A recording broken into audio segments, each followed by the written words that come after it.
The Bears have signed veteran defensive tackle Andrew Brown to the 53-man roster. He was part of the Arizona Cardinals practice squad. The Bears made some other moves today, but I'll have a video on that later today.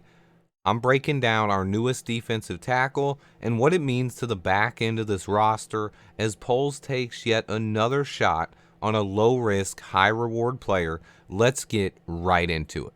Andrew Brown's final 2 years in Virginia, he combined for 23 tackles for loss and 9.5 sacks. He was very disruptive and lived in opposing teams' backfields.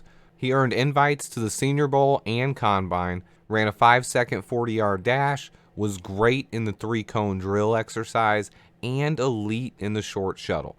Brown is relentless in run support, fights through double teams, and doesn't give up on plays. He wasn't an awesome pass rusher, but he showed enough potential to get drafted in the 5th round of the 2018 draft by the Cincinnati Bengals.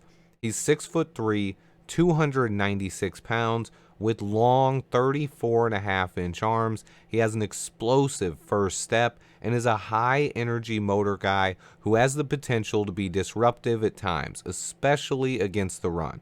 He has heavy hands, decent power, and great athleticism.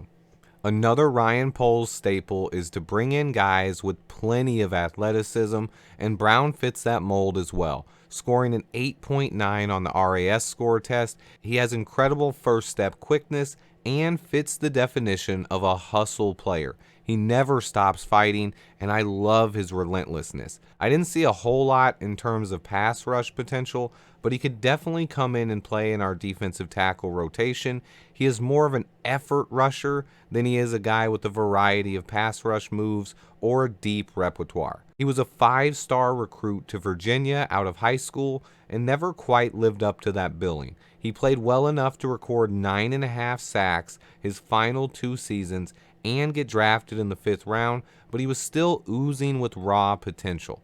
The Colts claimed Brown off waivers last year in 2021, so he did spend some time with Matt Eberflus, and there is a little bit of familiarity there. Defensive line has been this team's biggest weakness all season long. At tackle specifically, Justin Jones, Angelo Blackson, Armon Watts, and Mike Pennell Jr. have all showed flashes of playing well, but none of them have played particularly great this year.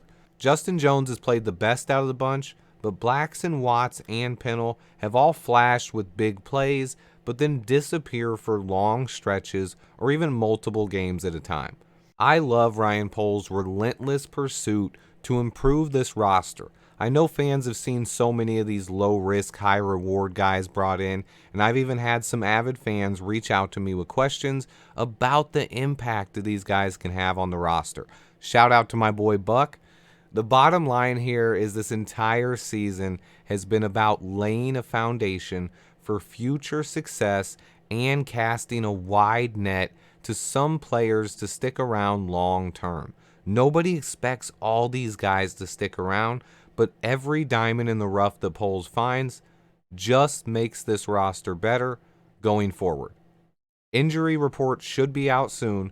The Bears did place Dane Cruikshank on injured reserve, along with Eddie Jackson and Darnell Mooney. They also signed another QB to the active roster. I'll cover all of this and more in just a couple of hours after we get the official injury report. Stay tuned, hit that like button for me, and until next time, bear down.